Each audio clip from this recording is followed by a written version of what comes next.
I think, yeah, 6:01, so I we don't can know if start. he's coming today, so feel free to slide over. We don't have name tags anyway. Weird, right? Yeah, we're working on the name tag thing. We gotta find something that works for this. So are we ready then? Slide over.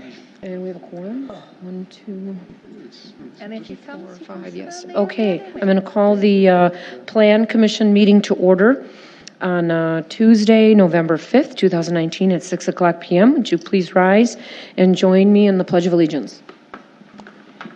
I pledge allegiance to the flag of the United States of America and to the republic for which it stands, one nation, under God, indivisible, with liberty and justice for all.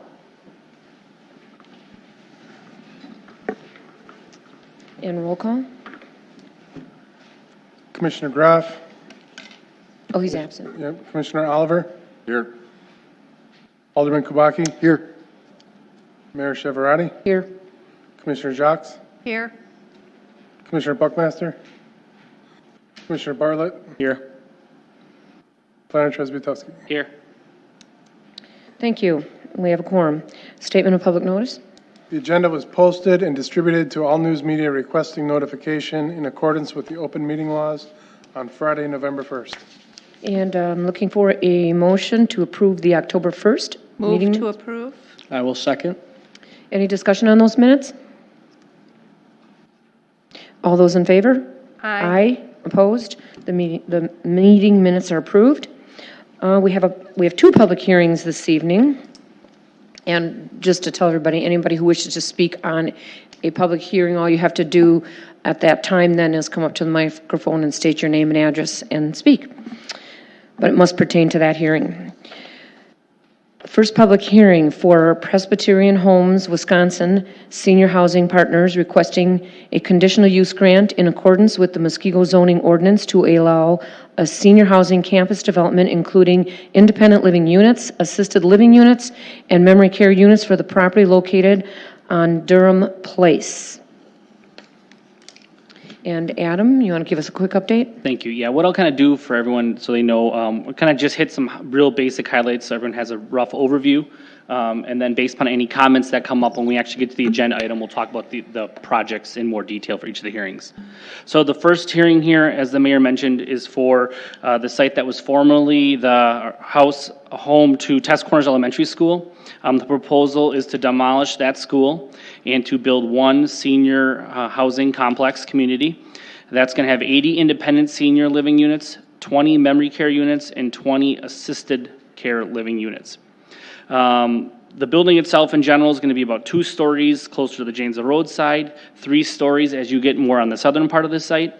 Like we said, one kind of complex unit with a central kind of town center that has like basically 3 different wings that stem off of that. 2 of the wings for the independent and 1 of the wings for the assisted living and memory care. Okay, thank you. And now, if anyone wishes to speak, they can come up and state name, address, and speak. If any questions are posed, those will be addressed when we get to the actual agenda item.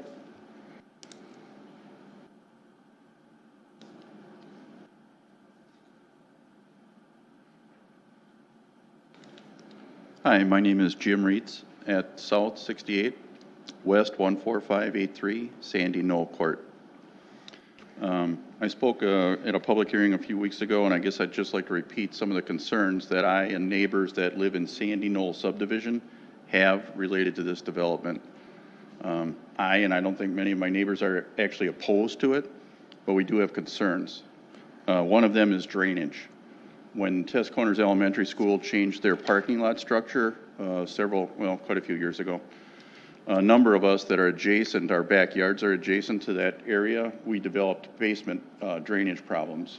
I personally spent thousands of dollars. I still have the receipts if anybody wants to see it, but I'm concerned about what's my recourse. If a year or 2 years down the road, I've got basement water problems, do I come back to you guys? Who do I chase down?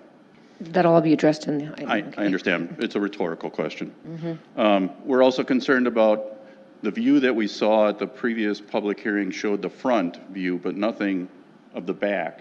And as I mentioned, our subdivision is located so that our backyards are going to face the rear of this development. So naturally, we'd like to know what are we going to be looking at? Instead of a sunset, looking at the western sky in the evening, for the few weeks that we do see warm weather sunsets in this area, what are we going to be looking at? Along those same lines, just wondering about dumpsters. Back of buildings generally are not a high priority for the developer or those related to development, but it is a high priority for us. Lighting, the protection of, the scenery, retaining some of the rural landscape that we're used to. Some of us have been here 30-plus years. I'm not sure about the structure of this, but I thought I heard this gentleman say that the southern end would be 3 stories and the northern end would be 2, and I thought last time it was reversed, that closer to Janesville would be 3 stories, further from Janesville would be 2. So if this isn't the right venue for that question or clarification, I apologize, but if that could be clarified at some point, that would be appreciated. Thanks. Thank you very much. Is there anyone else who wishes to speak regarding this public hearing?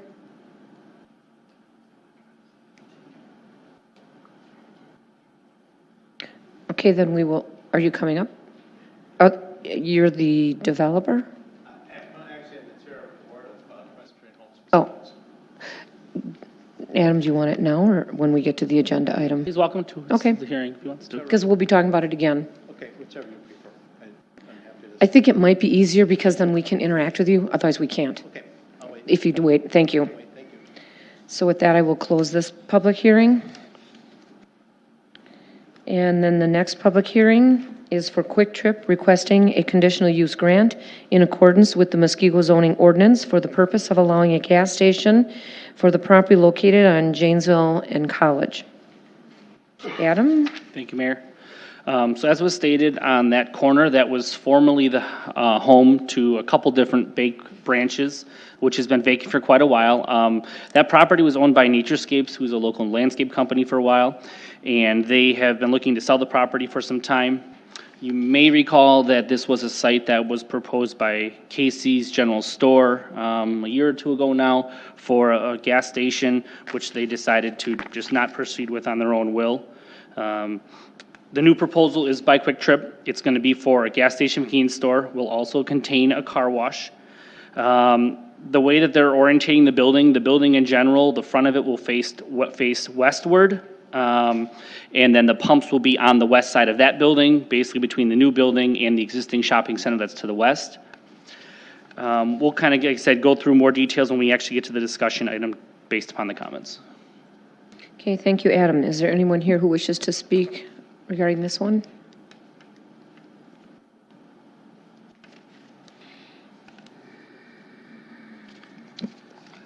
Good evening. My name is Brian Rausch.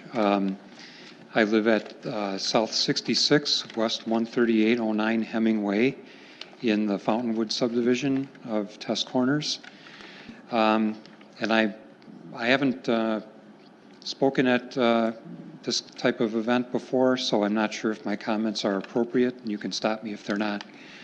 I've lived there for 16 years with my family, and I've can't help but notice over the years when development occurs in Muskego that Test Corners is treated rather differently.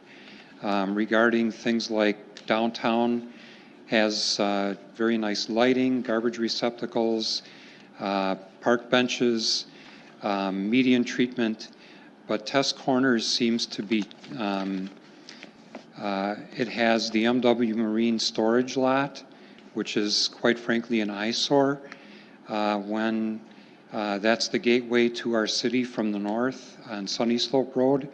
You can't help but look at that site when you reach our city limits.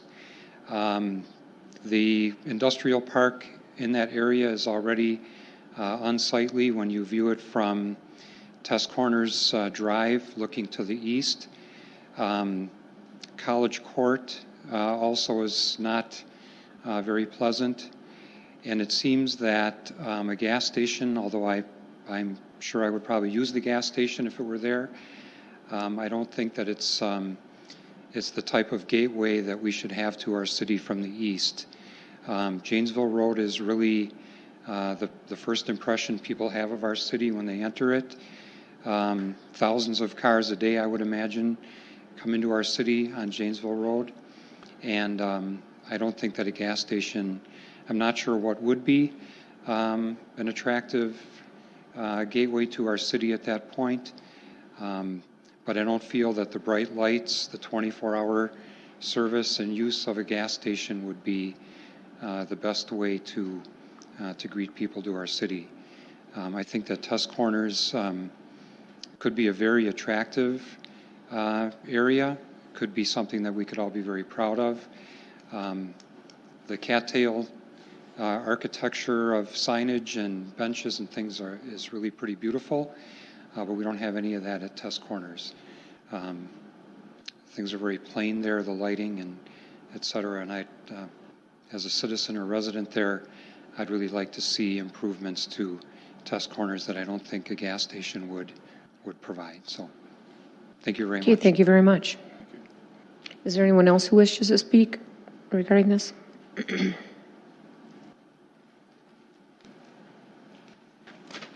Hi, I'm Karen Piotrowski. I reside at South 63 West 15174 Garden Terrace. I just have a quick question, and it might even apply to the first presentation. I'm curious as to why no visuals or no schematics are available for viewing for the people who are here. They are. They will be. They on the will be on screen. the next, when we get to the, And they've been on the website since last week. To look at, Yeah. not on the website, to see visually. Thank you. okay, thank you. Is there anyone else?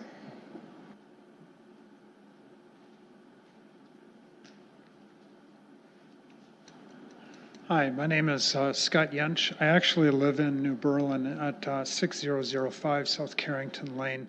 I'm also the president of the Carrington Woods Homeowners Association, which is located just north of this development.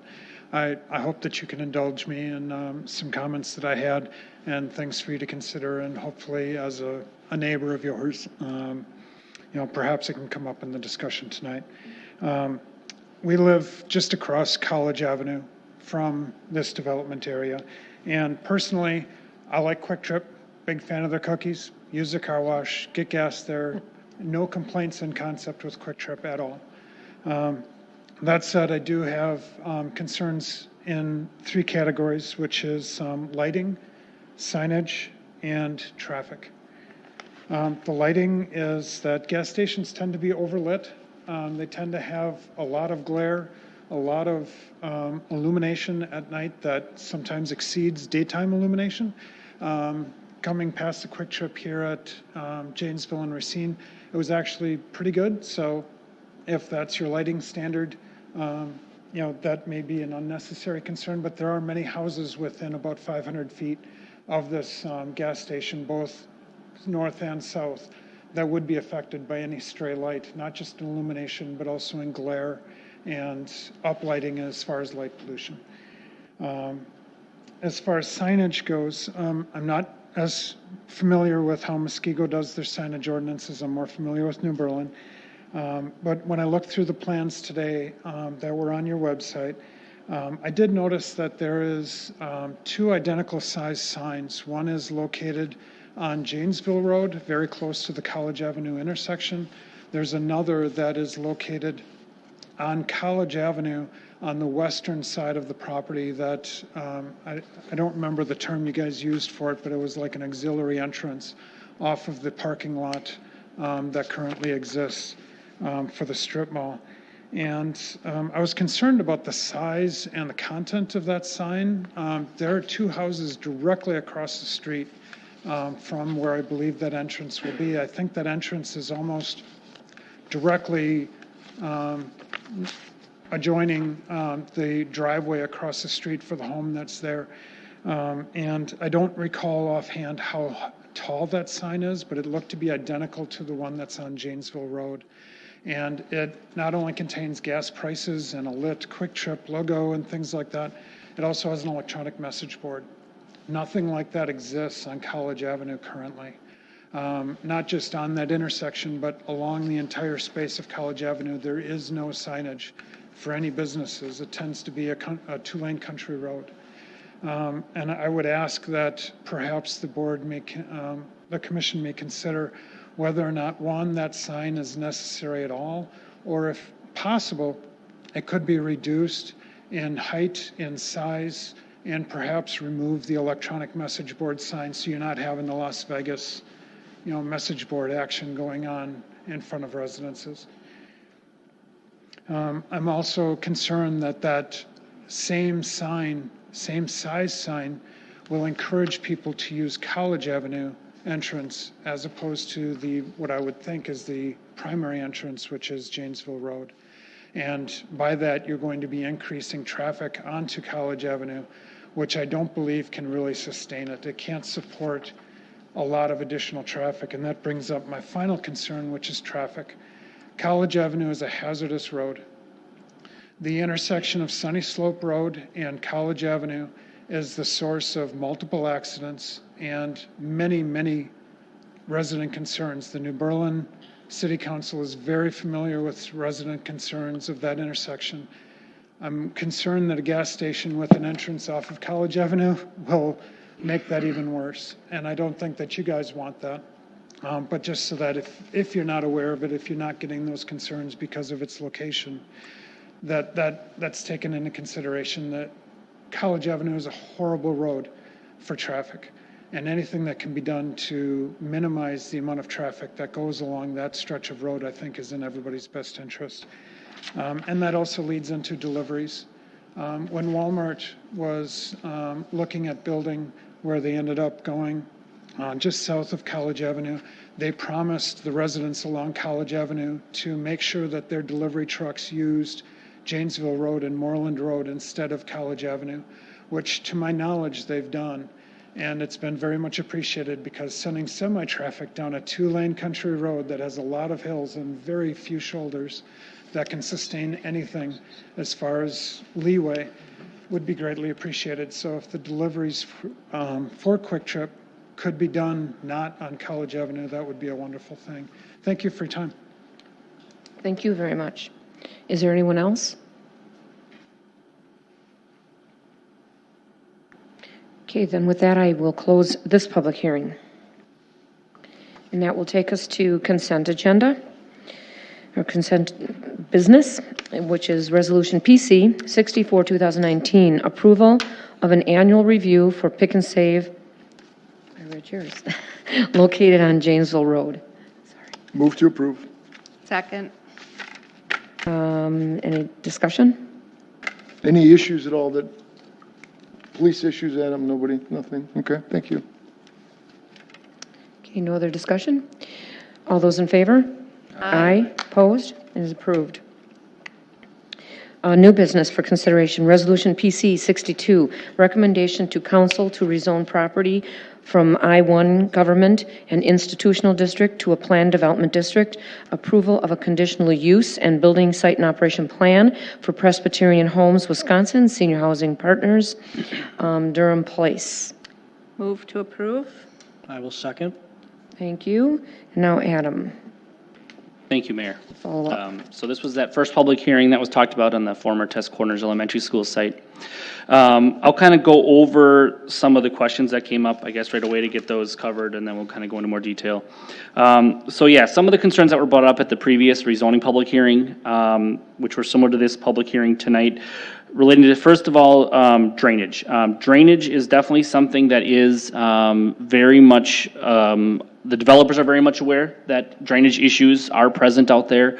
It's something our engineering staff is already aware of, is a problem, and it's something that I'm sure the development team can speak of in a little bit, but that's something that they have already been very conscious of in their preliminary site design. They have a lot of evolution for grading and stuff to go yet to fine tune it, but they are already looking at grading, stormwater management, storm sewer, retention ponds.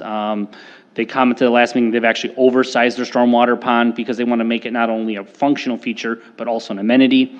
So that's something the developers can talk more about if needed, but it's something that the city's well aware of. It's definitely been noted.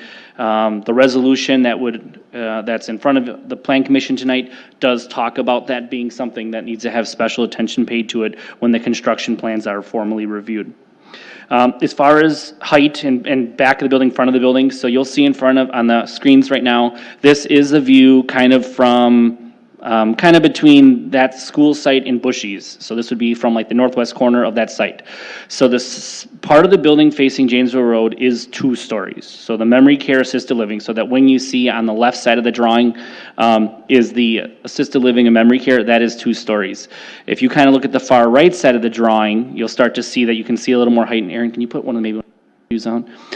Because of this, the site itself has a natural terrain change and a slope to it, they're keeping the same roof line all the way across. So the roof line height in the front and the back is one continuous ridge. And then because of the site having a natural depression in the back, because it does go down, this view you see here would be kind of a view looking from the south, looking, standing south of the building, looking northward. So this is more the back of this site. So the neighbors would be to behind where this image would be from, or to the right of where this image is from. So the 3-story perspective is what you're going to see from this side. And then you can see even on the left wing, there's a small underground area that would be for underground parking. So it's the 3 stories with the underground parking. So that should clarify that. There are, like I said, views that we can put up here tonight that have been available in our office and on the website both, that show some different views from different angles.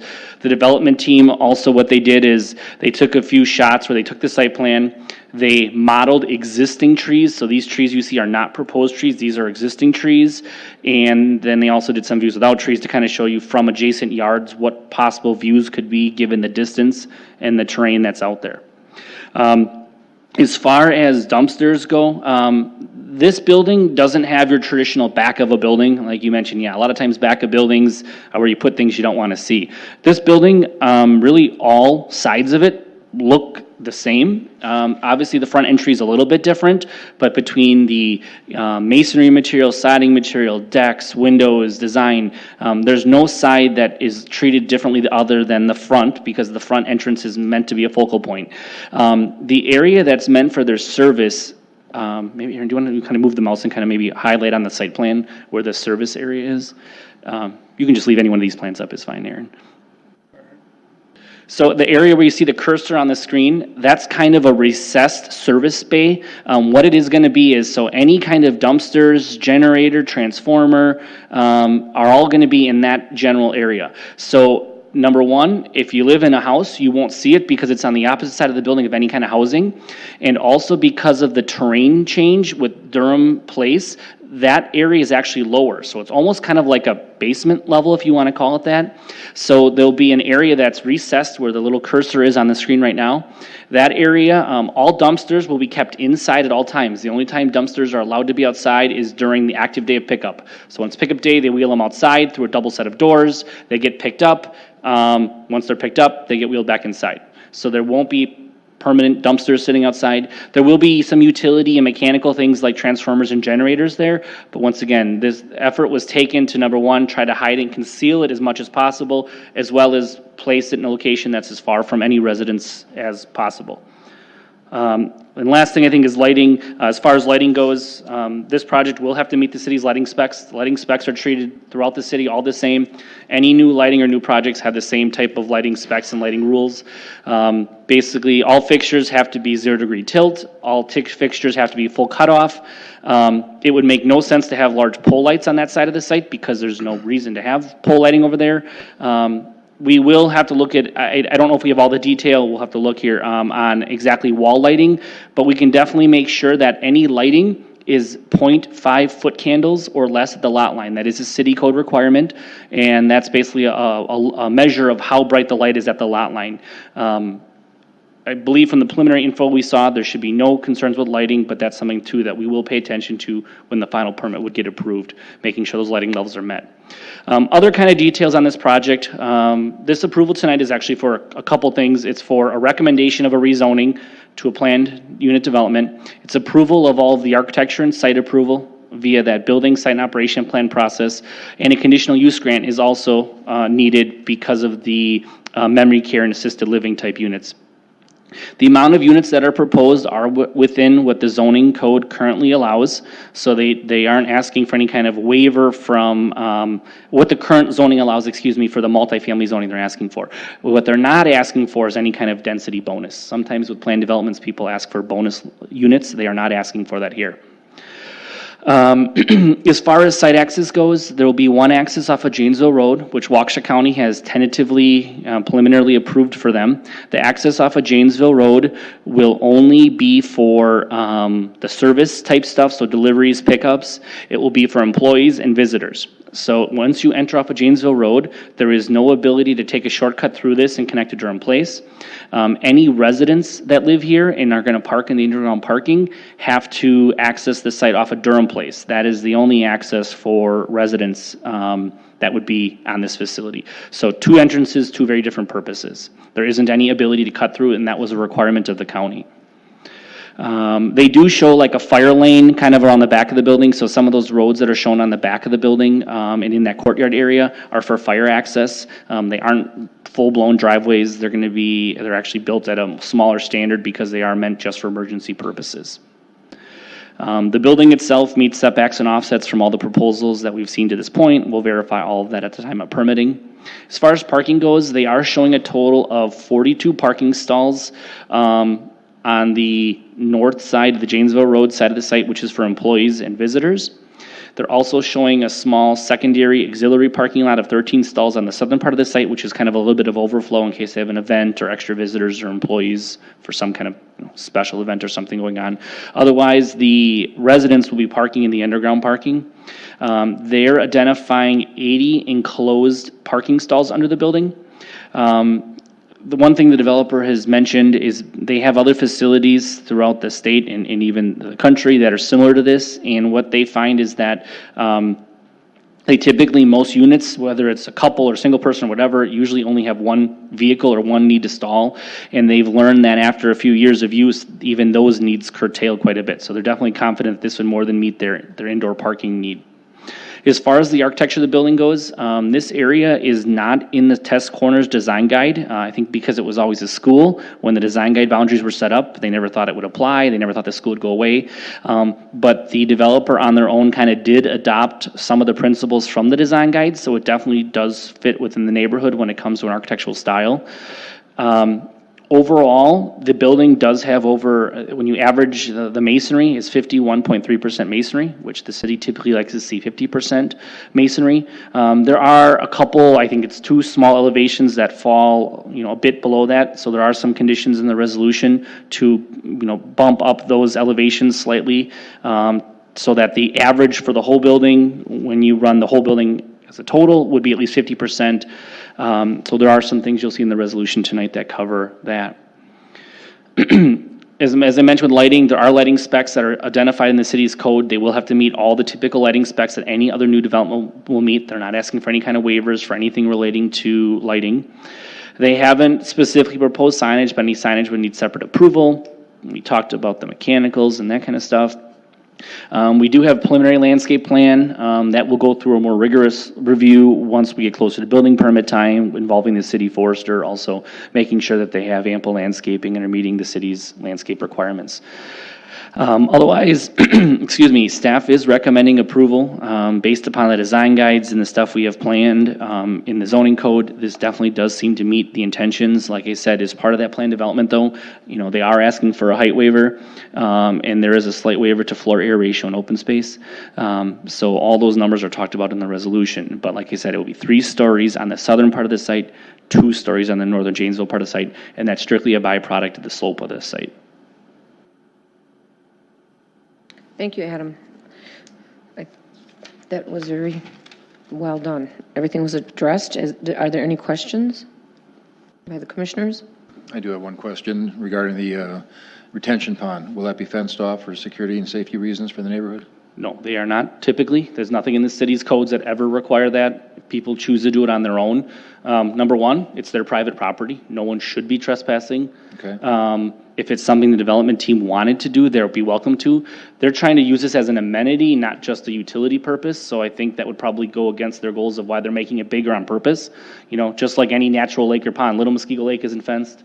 Lake Laura, Lake Brittany, Little Muskego Lake, Lake Danoon, they're not fenced. They're all over. So they are designed, though, with safety shelves and things in them. So stormwater design in general has features built into the design where it's not like just a super steep drop. Usually in their design, and their engineering team can maybe speak more to this, usually has a more gradual slope before it would drop down deeper for safety reasons. But we haven't experienced problems with that, at least in the past. Okay, thank you. Thank you. Any other questions? It's difficult to see the gradient numbers on this map. Is it somewhat bermed? Is that what I'm seeing here? So is there a certain area of the site you're talking about, or? Basically, the southeast corner. Okay, so yeah, they are doing some berming, dual purpose. Number one, to contain some of the drainage, from the site. And number two, cosmetic, the idea of helping screen it from adjacent views, being cognizant to neighbors. So like the southern boundary has kind of some undulating berms on it, and that kind of does wrap around the east side of the pond a little bit. As you go more east of the wings of the building, there's really not berms there because that's a little higher terrain to begin with. The neighbors to the east are lower, they're higher to begin with, and then they're building up from there. But on the south and southeast corner, there are some berms south or east of the pond. Okay, thank you. Any other questions? I see in the package, it looks like some time has been spent regarding addressing neighborhood concerns for screening on the east side of the property. It also looks like there's some renderings proposed on that side. Specifics to landscaping along that side, like sizes of trees, things like that, has that been brought up yet, or not so much? No, it hasn't. There's a plan on the screen right now which kind of shows you a rough perspective, like if you were standing between the homes to the east and kind of what you would see as far as terrain change. There is some natural tree line at the back of those residential homes. Now, obviously, depending on the time of year, sometimes they're more effective than others, considering half our year seems to be winter. If there's any suggestions the Plan Commission has, I definitely feel that there should be a lot more landscaping on that side. Normally for things, I guess the question would be if the Plan Commission has specific recommendations relating to deciduous trees versus conifers or certain heights. Normal height for anything for conifers is usually 6 feet, but we can require more. I guess that would be the goal. Is the goal more of shade tree? Is it year-round screening? What kind of heights? Those are all things that the Plan Commission would probably want to add if they wanted more of.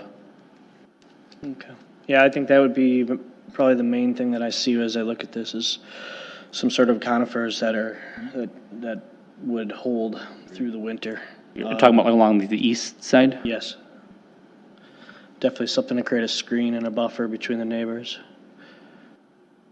Because I understand the concerns that, they're looking at an open space right now, and now you're going to have a 3-story structure there, and it'd be nice to keep it screened. That's primarily my concern. I see the HVAC is in the write-up. It looks like no details were presented on that, so I was kind of looking at how that was handled. They do note that they're planning on recessing them into the roof areas, kind of like pockets and stuff within the roof, and it's been talked about in the resolutions worded that if that doesn't achieve the screening as we all hope, that we can require additional screening after. Okay, yeah, I saw that in there, so, okay. The trees that are shown on the south end of the pond on pages 33 and 34, are those existing trees? Anything that's on their site is most likely going to be new because of the grading they have to do. I think that the properties to the south have some stuff along their own back line, but let's just pull the drawing up here. Keep going. You're on 4039.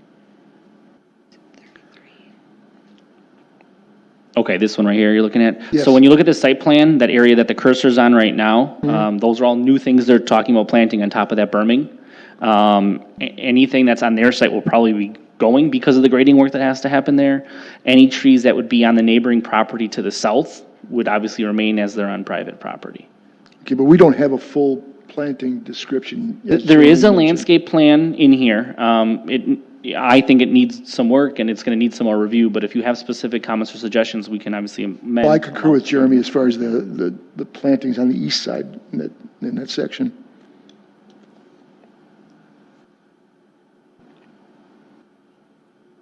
Yeah, I would agree. I think the east side is the most important because you can't berm because it's already elevated. On the south side, the berming's going to achieve a lot of screening, but they're already showing stuff on top also. So just the comments are all you need, right? You don't need it? Yeah, because we still have to do, yeah, that's fine. I just want to make sure. Yeah, I have that notes you're about not- east side coniferous and screening, Okay. so we can just make that a part of the minutes. And we do already have a note that it needs formal staff review. So we can take that into consideration during our review time. Is there anything else?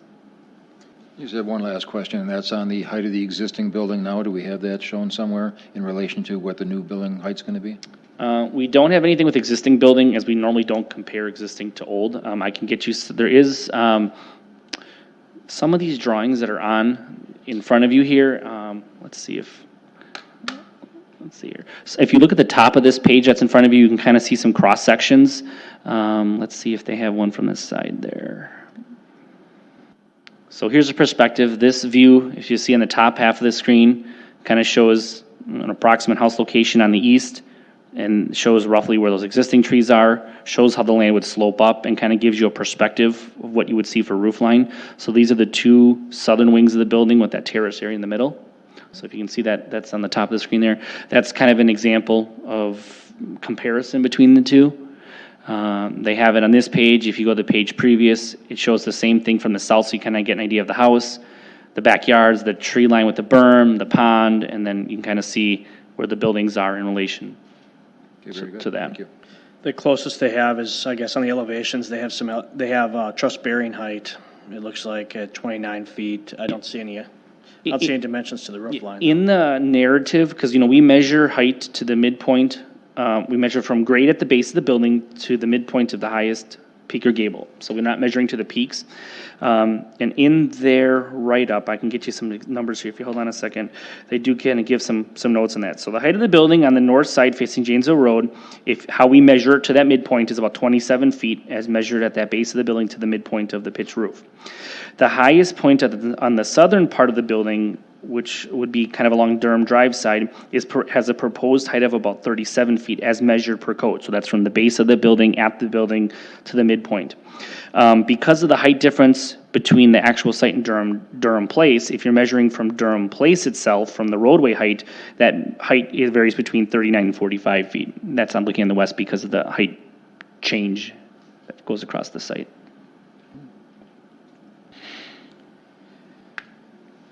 Any more questions? I don't know if anything the developer wants to say or. Yeah, I'm sorry, I forgot. Do you want to add anything? No? I'm good? Thank you. Well, with that, all those in favor? Aye.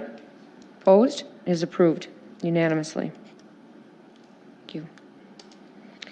Resolution PC 63, approval of a conditional use grant and building site and operation plan for Quick Trip located on Janesville at College. Move to approve. Second? Thank you. And Adam, give a little Thanks, more Mayor. background. Yeah, give me 1 second just to pull it up here.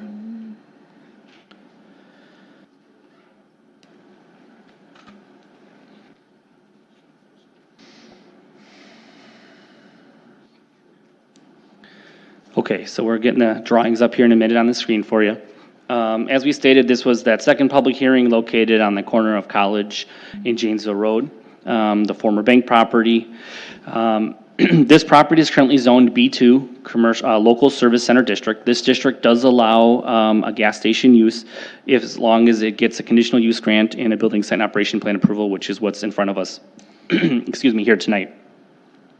As far as the project goes, the developer and the company Quick Trip worked quite a bit with us. A lot of corporate stores kind of have a typical design, and then what they do is in working with us, they then take that design and kind of modify it to meet our design guides. This property is part of the Test Corners Historic Crossroads District. Any new construction in the general Test Corners area, and for anyone interested, there's via the website or in our office, we can get you copies. There's an actual design guide area, and there's an east and a west portion of it. Those same design guide principles would apply to anything new on Pioneer Drive, but we haven't really had any new construction there. that does kind of give some types of architectural features and design. So what Quick Trip did in this scenario was take a normal building that they would do and did modify it in a way that staff was happy with, because it was quite a bit of back and forth working with them. They were good to work with, to make this have a little more design aesthetic than you typically might see in some other buildings. A lot of their buildings are full masonry for maintenance purposes, but looking at the design guide encourages more residential features. It encourages mixes of uses and materials. So what you see in the elevation drawings, you see a brick banding on the bottom. You know, they have their typical windows. The only side of the building that doesn't have windows would be the north side elevation. And then they also have horizontal siding on the upper portion, which once again kind of gives that residential feel and gives a more variation of dimension and texture as well as color. And then the areas in the gable ends, they did like a shake type shingle, which siding, which is one of the design features that's talked about in our design guides. Now the design guide also talks about normally not encouraging standing seam metal roof. This is something, though, that the city has approved in some areas. The Plan Commission has the ability to approve this. This is something Quick Trip thought was important because of the durability of the material. They don't like their buildings to look worn out or have a lot of maintenance, so that's one of the big reasons they are proposing this standing seam metal roof. Staff didn't have a really big issue with it, but that's something the Plan Commission may want to talk about as it's a specific design discussion item.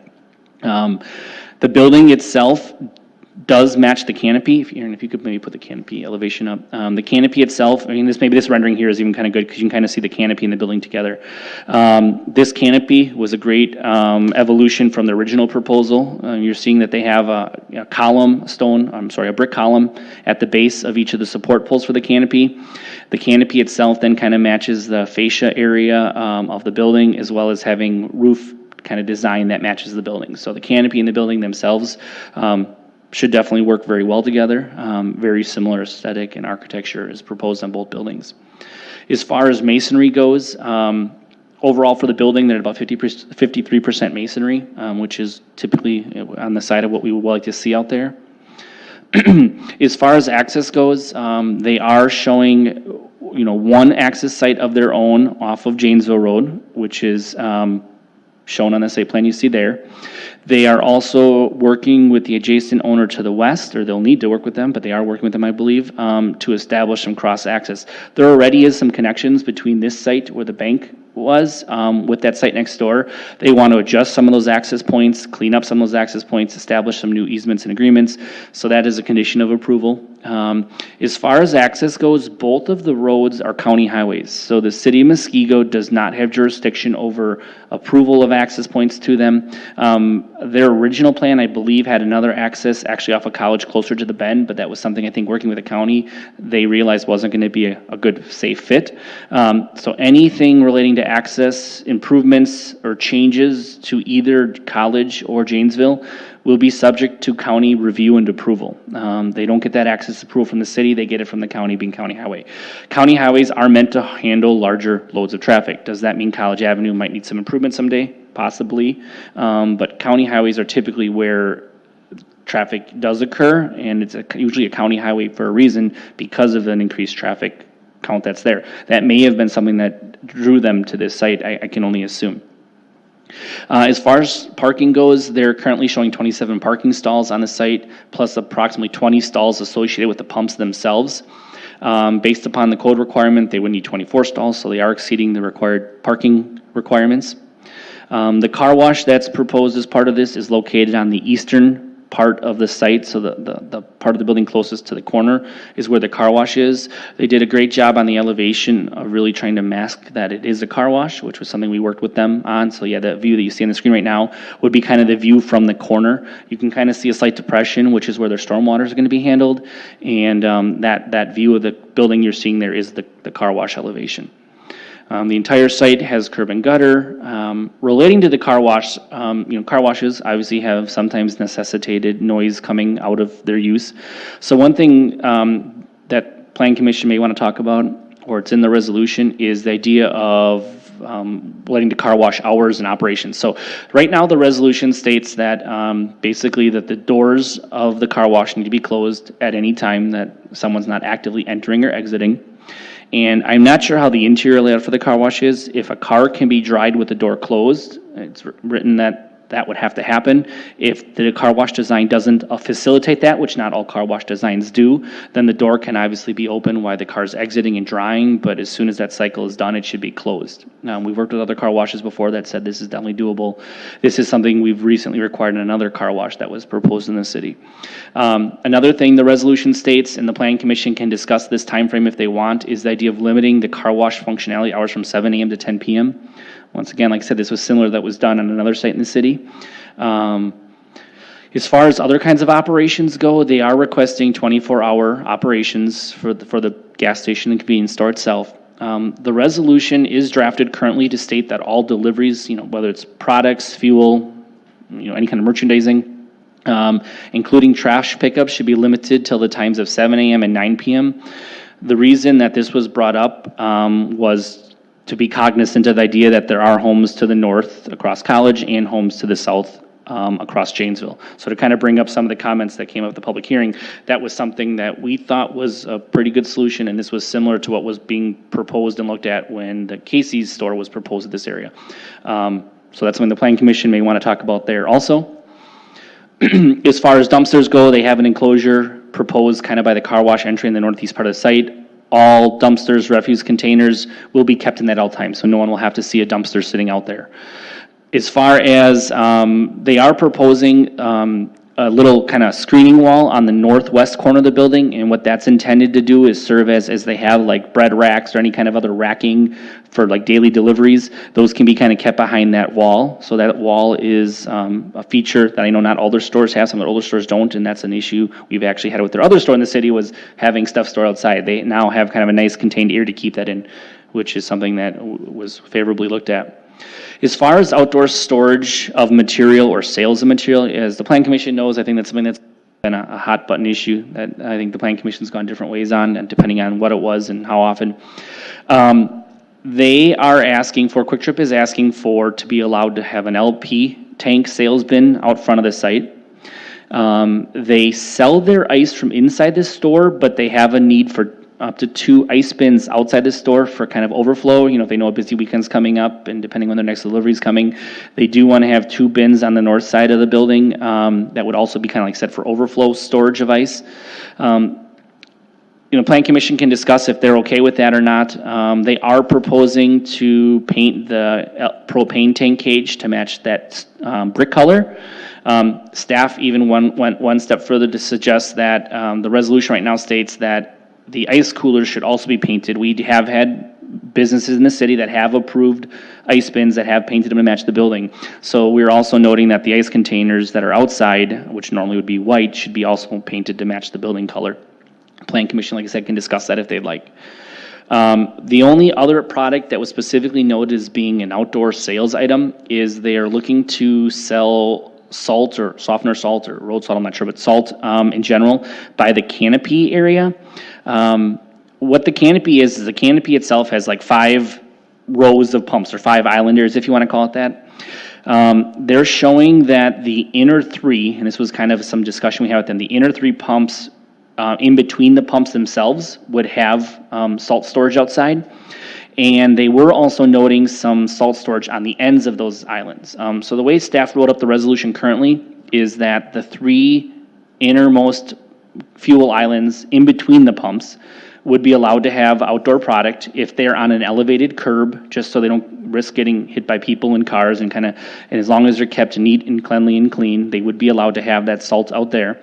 But the resolution also notes that they shouldn't have any salt at all on the end islands or in the northern or southern island, or on the ends of the islands outside the gas pumps. So just basically be the central locations. The thought behind that was that the vehicles, the cars, the pumps would kind of conceal those ones in the middle while still allowing Quick Trip to provide that product they want to provide.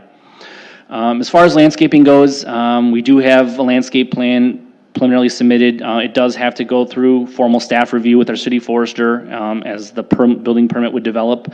One thing that's known in the design guide is they typically like to see a 15-foot landscape buffer along Janesville Road. That's a design guide suggestion. Plan Commission can waive that. They're asking for a 10-foot setback, which is typical in most districts. And their reasoning is getting enough parking and not having to, change their building layout or change the whole site orientation for that landscape buffer. That could jeopardize some of the parking needs of theirs. So staff did write it up that a 10-foot buffer would be ample as long as they do kind of do some increased landscaping along that Janesville Road front. As far as signage goes, signage that they're allowed is the same that almost every other commercial district in the city is allowed. When it comes to wall signage, they're allowed 5% of each wall area for signage. That's for canopy and for building. So each side can have signage, and it's limited to 5% of the wall area. We will make sure that at sign permitting time, all of those requirements are met. Like I said, this is being treated no differently than any other business in the city. As far as the monument signage goes, that was brought up at the hearing. Yeah, they are proposing 2 freestanding monument signs. One kind of on the eastern part of the site, not quite at the intersection or corner, but east of like the car wash area. And they are proposing one closer to the college site. They are, I believe, both the same. I think they were approximately, I think it was 14 feet tall. Normal height limit, if they're right to the property line, is limited to 7 feet. They are allowed to go higher if they move back. Every 2 feet they move back, they're allowed 1 extra foot in height.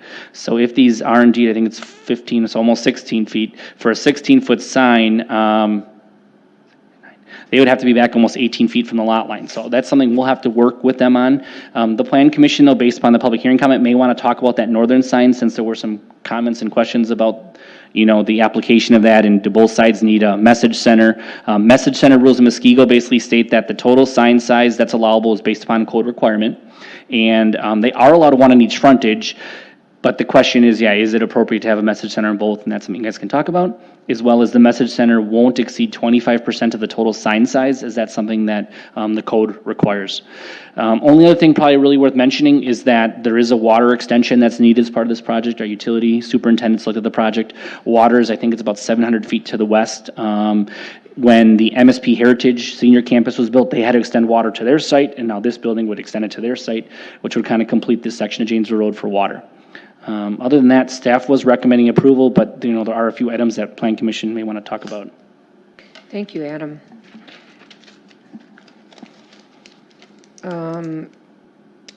Did your developer want to say anything? I guess before we start talking, since I missed the last time, I'll let you come up. I've got a few clarifications, I guess, just to ask. And I do have the actual materials here if people want to see them. I know the rendering sometimes can skew the colors a little bit. Just a couple quick things. There's a comment in here about the car wash doors need to match the building. Right now, all of our car washes in all 3 states are a clear plastic with anodized aluminum that matches the rest of our aluminum windows. So essentially, clear plastic simulates glass just like the aluminum on the rest of the building. And the reason for that is to meet the state code and energy code, we have to provide that door in order to get the R value to meet our energy code. So I just wanted to clarify that it's going to be pretty tough to find a car wash door to match the colors of the building. Yeah, I mean, Plan Commission, if you make comments, I mean, I agree. I don't, I think the goal usually when we write stuff like that is we don't want to see a yellow door or something, Right. I think, whether it's a glass or a plastic with an aluminum frame, similar to features on the building, I don't think we would have an issue, but Plan Commission. I mean, they are, I mean, I think in all the quick trips I can think of, they do kind of tend to get a little dirty looking. I mean, that is going on with all your stores. With the exits to your car washes seem to get a little gummed up, and that's just the natural thing that's going to happen. And then with that material that's being used, it does kind of stand out. Well, I think it could be handled with landscaping or screening. Along. You have some arborvitaes on the corner of that building. Maybe that could be carried out a little bit further, because I think it's very prominent as you come down Janesville Road. That's the first thing you see on the corner of that building. It'd be really nice to get some more screening, I think, personally. And I think that's the better way to do the car wash, the way you have it right now, is that you're stacking to the north on College. It'd be detrimental to flip it the other way. So, and I understand the energy conservation issues with the doors and the code. And it's a skewed or an opaque plastic as well, so it's not a clear plastic that you see through. Correct. Yep. You can see the headlights, but they're somewhat blurred. Yeah, I know exactly the material, exactly the door you're talking about. Are all panels the same, or there's some panels that are they all that plastic, or? On the exit side, there's, I think there's 2 panels that are a little more clear for visual Okay. purposes of pulling out, Okay. but the rest of the panels are the obscure. Yep. I just want to point that out, I guess, just so you're not expecting a almond colored door or whatnot. And then also to clarify on College Ave, the county has been discussing accel and decel lanes for both entrances. So that's something that you might see and might help the traffic and the safety of those county highways. So just want to point that out. On page 62, where it talks about 12 dispensers and 20 fueling stations, it'd actually be 10 dispensers and 20 fueling stations. The 2 that are on the ends, the pumps in the middle, no longer exist. We changed our product to all be offered within the 10 pumps and not having 12. So I just wanted to clarify that. Because I think on the plan now, wasn't the outer 2 most had like an extra pump in the center of them? Well, on on the site plan, it shows that, but not on the actual elevation, so. Okay. It's just a clerical, I guess, for the, yeah, if you look at the canopy elevation, you can see that in between the columns, there's no pump. Sure. So I don't know if for the plan commission, if that changes anything with the idea of the product being in the center. You know, that pump kind of gave a little bit of a screen to it, but I don't know if that matters. Cleans it up, but. No. And then in regards to providing water, we understood that that is our cost, but in our first initial meeting, there was if we needed a 6-inch water line for our services, if the city wanted us to upsize that to 10, 12, 16, whatever it may be, that cost from 6 to whatever size would be covered. Yeah, that is correct for the plan commission. The city has a standing policy, and when we eventually do a developer's agreement, if there is any upsizing, that will be written right into the developer's agreement, so the developer knows what to expect. Anything that the city wants beyond what's necessary, we pay the increased upsizing charge for. I don't know if that will be needed or not, but if it's applicable, that would definitely still apply. Are your stores typically sprinklered? They are not. Okay. State code, we are under the requirements of 9,000 square feet Okay. in order for building sprinklers, so. Okay.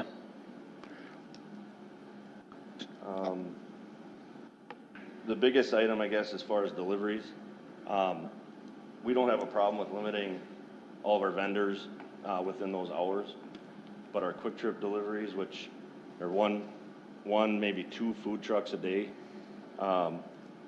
typically 1, just to bring all of our fresh products to our store.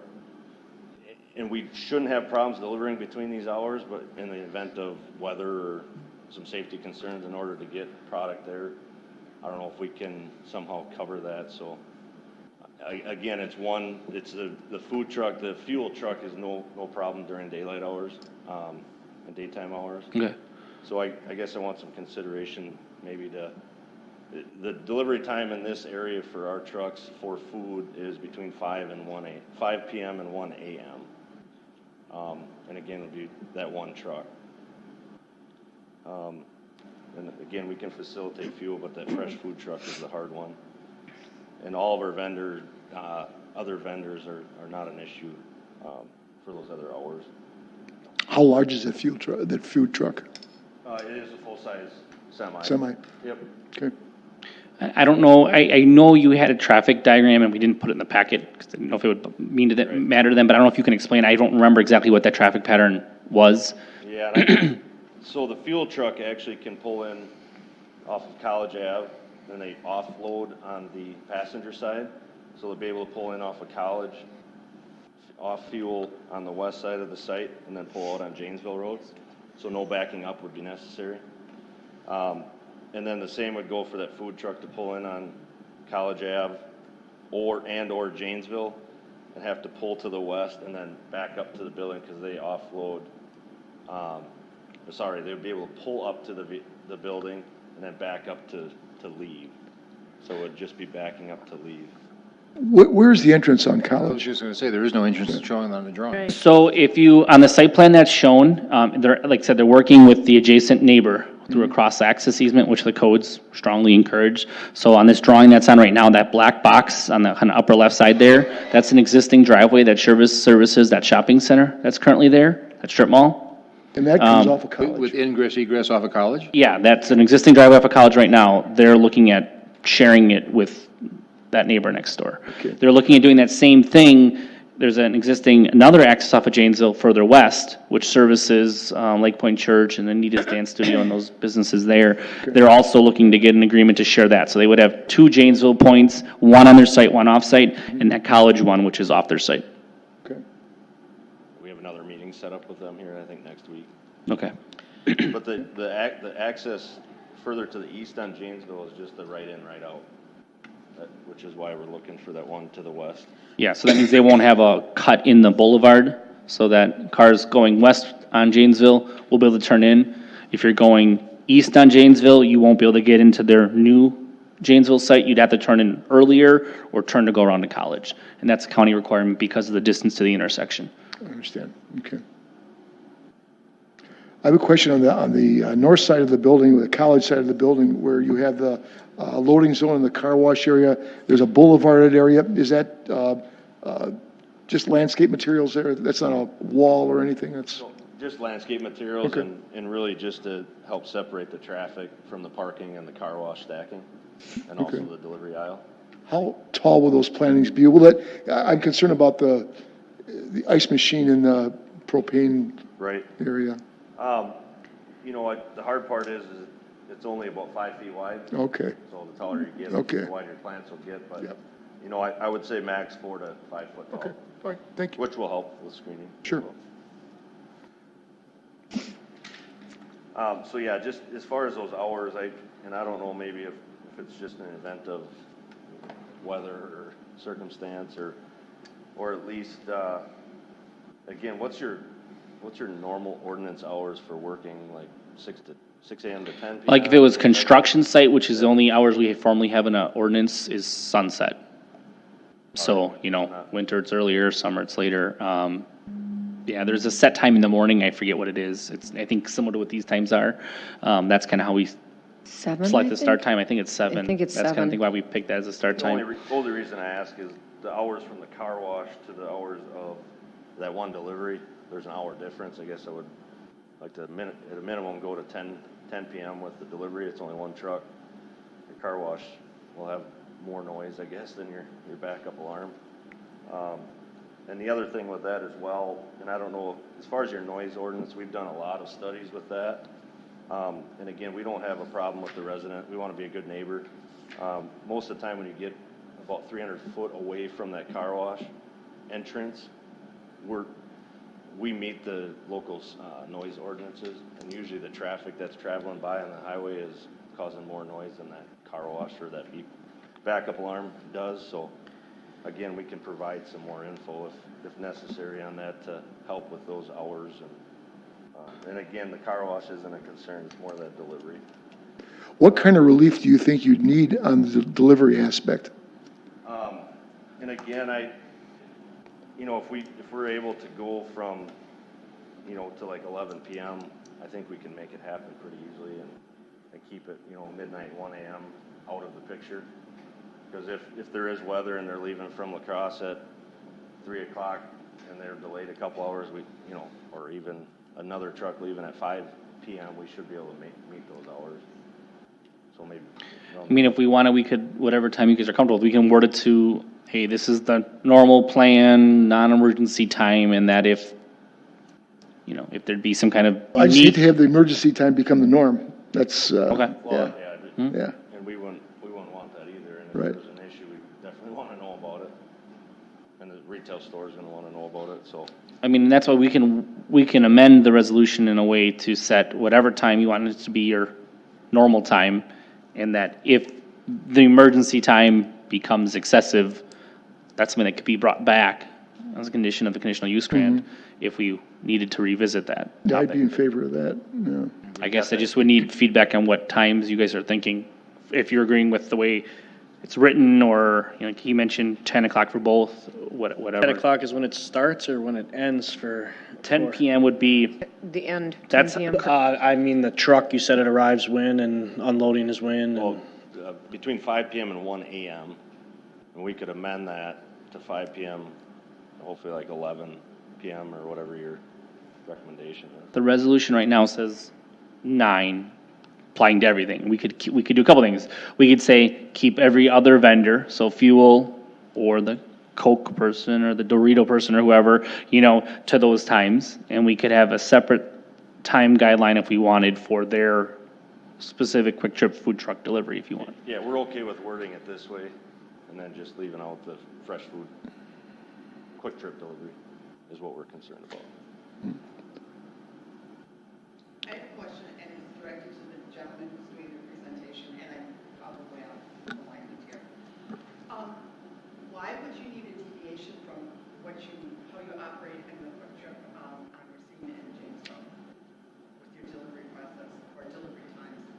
Why wouldn't they be almost identical, looking at your on the same level? Well, that again, this area in Muskego and this general area, the deliveries for our food are happening between 5 PM and 1 AM. So even though we're the same community, there would be different guidelines for the two quick trips? I think you're saying that's when they get deliveries now already, correct? Right, that's what I'm saying. So if this area is first on that delivery, it might happen at 5, 6 at night. So that's how it's delivered in the other one? Correct. Oh, well. Yeah, he's more restrictive on this property than it is there. Precedent is set, so. Right, yep. Okay, I do have another question for you regarding the good neighbor that you wanted to be in, and we have neighbors here from New Berlin right next door on that property. And prior to knowing that there was an ingress egress off of that, I was wondering why that signage was there. So you have two signs, one in the front on Janesville, now one on College being proposed. One of the questions from the neighbors asked, could that signage be reduced in size because there's less traffic on College than it would be on Janesville, and what kind of signage do you really need, you know, from the back side of the road? Right, and the reason some of our signs get so big or the price it's a state code that we have to provide the pricing visible to all customers, and I don't know what the requirements are. And if we can't fit it, we are required to post it somewhere. And again, we do have two signs. And I guess, Adam, with our discussions with the city as well, they, because this is driven by our frontage, correct? Correct. Allowed is driven by our frontage. And so we are allowed the two signs based on the ordinance, and that's why we're proposing the size. But you wouldn't need the two signs for marketing purposes, you wouldn't need two signs for the state requirements, correct? Correct. Okay. As far as the prices, we would not necessarily need to post them on both sides. For whatever it's worth, I think if I was coming from that angle, I'd be irritated. I can't see the prices. I'm just saying. I look from the customer's point of view. Coming out to Janesville and stopping at the stop sign at Janesville. No, College, not right? necessarily. They'd be coming in that access point. West on College. I'm just, And that's the whole reason behind it. I guess this is smaller than our standard monument sign in a lot of locations. We've minimized it. We're required to provide that brick base, which enlarges the sign as well. It is pretty minimized, I guess, as far as the size goes. So right now, based on the location and its proximity to the street, it actually isn't allowed, the base of the size you are proposing. Well, yeah, I guess now, Actually, if you do the calculation, you said 7 foot, or 7 foot is allowed, and then for every 2 feet, for every foot, you get 2, or was it 2 feet? for every 10 foot you want, for every 2 feet you go back, you get 1 extra foot in height. All right. So, yeah, I mean, and even looking at the total sign, so for plan commission review, we don't typically calculate signage sizes. My experience is the signage that we see now and the signage we see at sign permitting time on a lot of businesses changes. Even 96 square feet, I think, is probably way bigger than we're going to allow anyway. Just thinking that this zoning starts with 30 square feet being allowed for everybody. Everyone gets 30 square feet. They do get some bonuses based upon how far they step it back. They do get some bonuses based upon the width of the road. So like the Janesville side will get more bonus than the College side because it's a wider width, as well as they do get some bonus based upon the amount of frontage they have. But I think in most districts, the max you're going to get at the lot line is somewhere in the 50 square foot range. And then if you do go back, you can get a few feet, but to be in the, almost 100 square feet, I can't think of any way that a business would be allowed that much. Like I said, we didn't run the numbers here. They're going to have to meet the code requirement regardless. And yeah, for that height, so just using 16 feet as an example, that's 9 feet above what's required, so that would put them 18 back from the lot line. And I don't, like I said, if I don't think the signage is proposed that far back, so I think there's going to have to be some inherent changes already. And we have room to move them and set them back further, so. And I think the big question is, correct me if I'm wrong, I think consensus is probably not questioned really on the Janesville signage. I think the question relates to this college sign, and something the board maybe talks about is the message center a make or break? Because those can be brighter. Is it the fuel price? Is it the name? What is it? Yeah, to me, I'd chime in and say the message board to me on College Avenue seems excessive. That's just my. Yeah, because the prices have got to be out there. Yeah. But the message center on that road doesn't make sense to me. Doesn't make sense either. No, it's, yeah.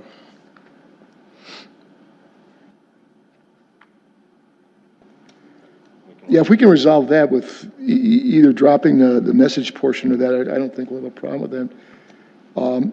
But back to the delivery, can we resolve something there as far as what delivery we can do? I mean, I fully understand that they won't have fresh food coming to that location. So I think we've got to be a little flexible, but. And what is the other location? Well, being it was approved so long ago, we didn't get into times or anything like that, and it's nowhere near residences, so even if that came in new today, it probably wouldn't even come up as a comment. I think the idea of having residences by it is what changes it significantly. Yep. And the current resolution says up till 9 PM for all deliveries, so that's lumping everything together, even though I think they're asking to kind of separate everything else from the quick trip fresh delivery. 5 to 11 is what you requested? Well, at 5 PM was our delivery time, so up till 11, I think we could. Oh, from 5 to 11? Right. Move it from I mean, 5 I to don't 11. want to change the early time because we'll fall within that because we'll have vendors coming. If they can come earlier, that's a bonus, right? I mean, as long as it's not before 7. So where that semi would unload, can they come out without backing up? No. They're going to have to back up. They have to back up. Okay, all right. The fuel truck can, but the food truck. Food truck can't, okay. I don't have a problem with 11 o'clock just for the food truck. And because I don't think it's going to be every time. Yeah, No. It's going to be occasional. yeah, And this is a 53-foot tractor trailer that you're hauling? yeah. Okay.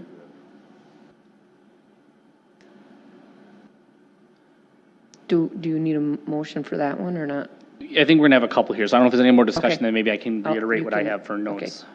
Is there anything else before he reiterate? Oh, go ahead, Jeremy. I know we don't normally go this way with it, but it looks like there's five light poles on the north side of this property, and that was one of the things that came up from public comment from our neighbors in New Berlin. And I respect that as someone who lives along College on the Muskego side. I hope that when my day comes, that New Berlin will do a little more listening. So just want to get that out there. But they got 5 lights on that side of the property, and I was wondering maybe if we could reduce that a little bit. It looks like there's 2 along the north parking, 2 on the island, kind of by the unloading, and 1 by the car wash, right? Yeah. Okay. Can I add to that a little bit? So what we typically do, when I first got the Quick Trip 7 years ago, and up until about 3 years ago, we LEED certified all of our buildings. And because of the way the government's handled that program, we've really stepped away from it just because they're not supporting retail anymore. But we still do live by a lot of those standards, and lighting's one of those. And I don't have the photometric in front of me now, but we design all of our sites, obviously to meet the 0.5, which is typical for municipalities. But we try to hit that 0.1 foot candles at our property lines and out to 5 feet beyond. So we try to reduce that. Usually your driveways are the areas that need to be safer.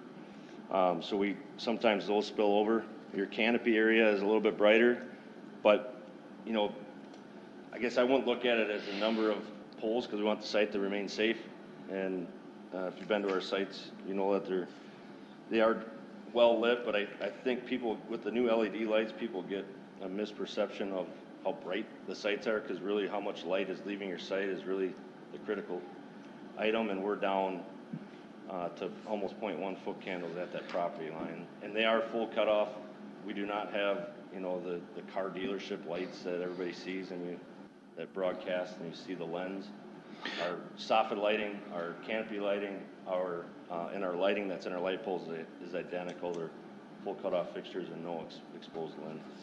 Yeah, I mean, I can speak from dealing with a lot of lighting review that what they're doing is definitely the standards that we require on any other new development. So if other projects that are newer aren't a problem, this definitely should not be.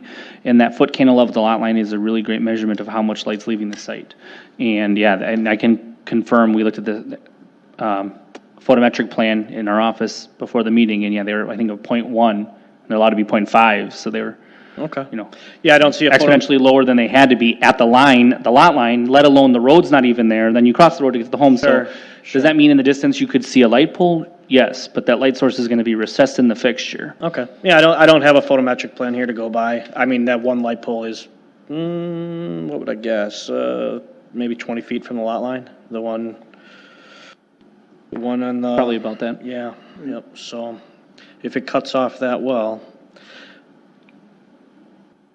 And and it's facing away from residences towards our lot. sure. The glow from a property isn't something that's really red, but we all know it does happen, right?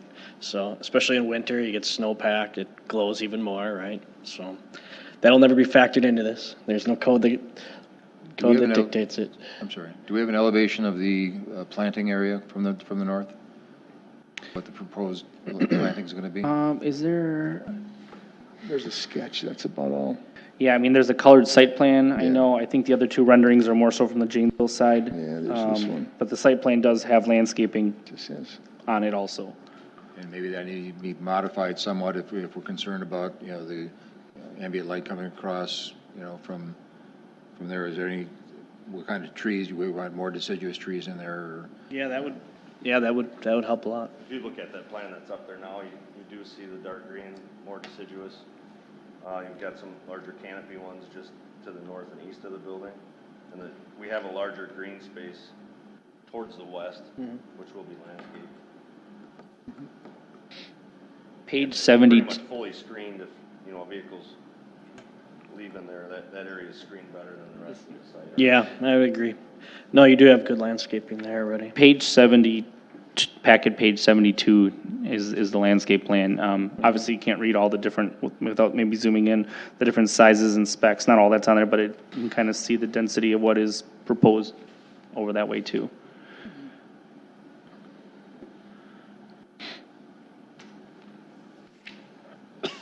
Okay. Yeah, I could back down on that a little bit. I'm okay with that.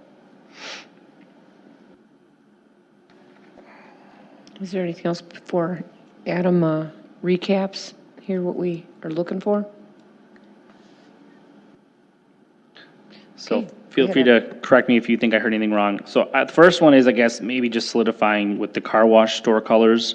Was everyone content with what they've stated as far as the clear plastic and aluminum? I mean, we won't change it just because it does match some of the window features, but I just want to make sure that consensus is understanding of that. Yeah, if we could get more landscaping along the, and maybe that's part of your next comment. We could, that was kind of where I was going next. I mean, if we want to have, that could be one item, is just, and you're more thinking of exit side? So maybe that kind of corner of the exit? Arborvitae's carrying out further, kind of screening that, because as you drive along Janesville, that's the prominent view. Kind of maybe worded as like more screening on kind of the car wash exit corner. So that's one thing that we can say is more, one amendment could be, you know, okay with the car wash doors, that we won't really adjust, but we'll maybe be further resolved that more screening should be added by the car wash exit doors. And then that would allow the proposed door material and colors to stay as proposed. I then have noted that the delivery times, the existing way it's worded for deliveries would stay as is, but we'll make a separate note that says the quick trip delivery is allowed to occur up to 11 p.m., but all others will remain during the hours listed in the resolution. And then we have noted that the signage on College would have the EMC removed. So it'd still have the name and the prices, but it would have the EMC message center removed. And then just to clarify for the Plan Commission is, like I said, once again, we'll be checking the staff level to make sure everything meets the size at the sign permitting titan. So if that means a smaller sign or a lower square footage, that's what the code allows. Okay. So those are the three main items that I had noted. Would anyone like to make a motion for that amendment? I thought we talked about the ice containers being painted. That was in the resolution already. So Oh, if you guys are okay with that, we leave it as is. Okay. I'll make the motion as amended. I'll second. Thank you. Any more discussion on that amendment? Okay, all those in favor of the, it, Another question, food trip that is on Janesville, further west, they also sell the ice container, the ice and the salt and whatever? I don't know about the salt. I know they have firewood outside at times. Sorry. did you say you know? I don't know. Oh, you don't know, I'm sorry. I think they have ice outside also. It's pretty standard at most of their stores. Theirs is not. I think when their approval was done, the Plan Commission didn't allow outside storage, so I don't even know if they're supposed to have stuff outside. They do. I don't know if they're supposed to. If someone wants to make a complaint, they're welcome to. We don't search out problems, but if a complaint comes up, we do address them. But here, if it's part of an approval, we have to follow it. So, yeah, the way it's listed, these would be painted to match the brick color they're adjacent to. That's already in there. Okay, any other discussion on the amendment? All those in favor? Aye. Opposed? The amendment is passed unanimously. So if there's, Okay, yeah, I will do have one more thing. And you always check this, and I didn't read, just eyeballing it, do they need the 50% for masonry? on this Yes, I think building? they were at 53. 50. They are at 53? When you average the sides, yeah. Interesting. It just looks short, but that's just maybe You know, my eye. like on the car wash facade, the canopy goes up a little bit more, but then they frame that window with some brick. Yeah. Okay. I mean, if there's something you want to Numbers- change, that can be talked about. If the numbers are there, as long as we're consistent and the numbers are there. When we do our calculations, we only measure vertical wall space, and then we subtract out any windows or doors from that Okay. calculation. Oh, okay. okay, with that, please cast your vote, or all those in favor, excuse me, of the resolution as amended. Aye. Aye. Opposed? It's approved unanimously. Thank you. And then we have Resolution PC 65, recommendation of approval of a final plat for Waters of Lake Danoon subdivision on Crowbar. Is there a Move motion? to approve? I will second. Thank you, and Adam?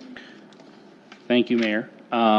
This is a final plat for the Waters of Lake Danoon subdivision, which is located just west of Lake Danoon and the southwest part of the city.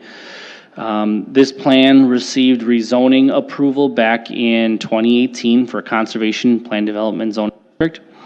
And the preliminary plat was approved by the Planning Commission last June, June of 2018, I should say. And that was then approved by the Common Council in June also. There was some changes to the number of bonus lots this development got, as you may recall. The new plan definitely does reflect the proper number of lots. The plat is definitely in front of you and on the screens right now. A few things to remind you with our conservation plan development subdivisions. The general idea is keeping 50% of the overall development as permanent open space. So that is something that they are doing here. Every lot's required to directly abut an open space area or have an open space area located across the street from it, which is something that is done in this development. They are doing, some of the outlot areas will contain stormwater management, some of the outlots will contain wetlands that need to be preserved. So even though this development is located on the lake, no single lot owner has lake frontage, which will means a couple things. It means that every person won't have their own pier. The city of Muskego does not have specific pier regulations. Any kind of pier regulations are specifically and only governed by the DNR, so that same thing would apply here. As part of this development, though, all of the open space areas, except for the parts that are stormwater, will have a conservation or preservation easement put on them, which basically means they have to kind of stay in their natural state. I believe there's some, there'll be more prairie plantings and tree plantings and stuff that are occurring as part of this development. The actual site construction is still occurring at this point. They're kind of getting near the end of it, but the final plat has to happen. Obviously, the approval as they're wrapping up things. There still are technical review comments that are getting wrapped up that will go to the developer, and the developer will have to meet those technical review comments, and the resolutions listed as being contingent on that. There is a lot on the northeast corner of this development, an outlot that is being dedicated to the city in lieu of some dedication fees. So that's going to areas adjacent to the Lake Danoon access site for the boat launch. So the city is getting a little bit of land there that will kind of help future goals of kind of cleaning up and addressing that access. Otherwise, though, this is significantly similar to the preliminary plat that was approved, and as such, staff recommends approval. Thank you, Adam. Are there any questions? All those in favor? Aye. Opposed? Is approved unanimously. Okay, any miscellaneous business? Nothing, Mayor. Thank you. Is there a motion to adjourn? So moved. Second. All those in favor? Aye. Opposed? We are adjourned.